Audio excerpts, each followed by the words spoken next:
In our series, Meet the House Agricultural Committee, Illinois Corn talks policy with Illinois' delegation impacting the industry. Hear now from Republican Representative Mike Bost of Illinois' 12th District.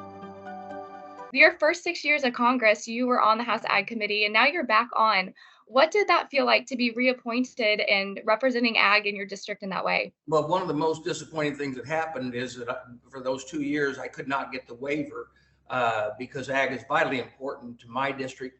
The friends that I have, not only in Illinois corn, but all of the ag industries in Illinois, from the 20 years as a state legislature involved with the ag, and then to be so by the time it was all said and done, your help, the different ag groups, including the corn people, it was 2 years and 2 months that I was off.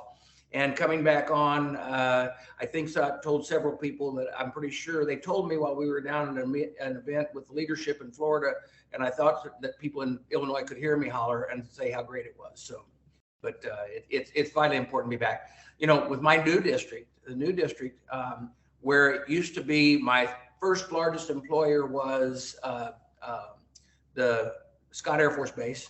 My second was SIU Carbondale, and then third was ag. With the new district, it's Scott Air Force Base, ag, and SIU Carbondale. So with the expansion that I've had of the other 24 counties I picked up, vitally important to be on the ag committee. Wonderful. Well, we're happy to have you on. So it's been great. Kind of going on to our next question. In Illinois, 96% of farms are family owned and operated. And what are some of the Farm Bill priorities you're hearing straight from those family farmers in your district? Most important, as always, crop insurance.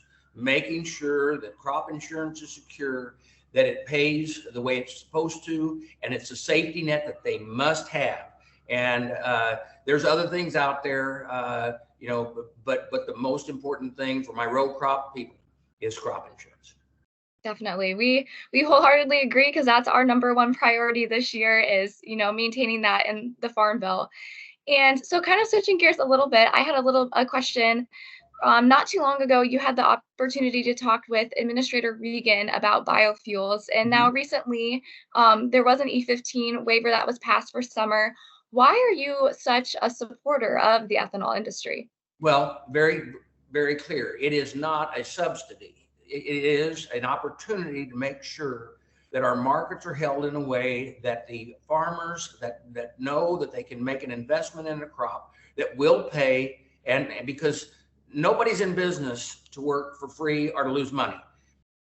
By the fact that we know that there are certain programs out there that is so positive, and actually, to tell you the truth, where we used to have a lot of argument, and I've never had this. I know the guys out of Texas have had, but my refineries, they're very comfortable with the with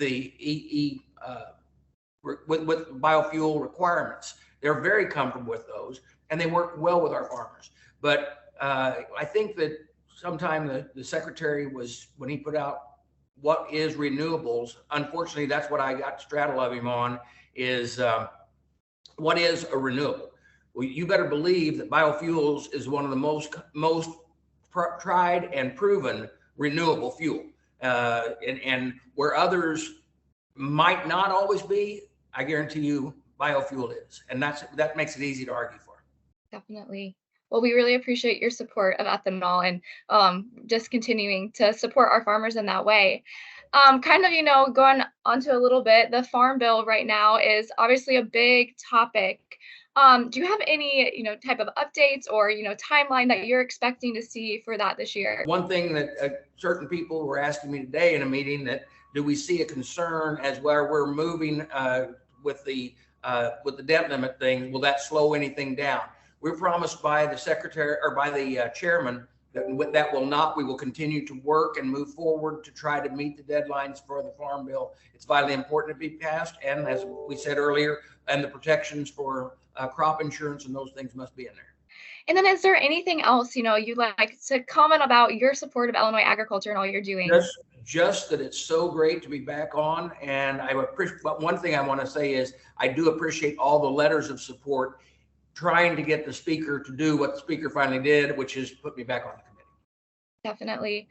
Well, thank you, Congressman. We are so thankful for your time today and just look forward to, all the great things that you're going to continue to do for representing our industry. Look forward to working with you. You know that.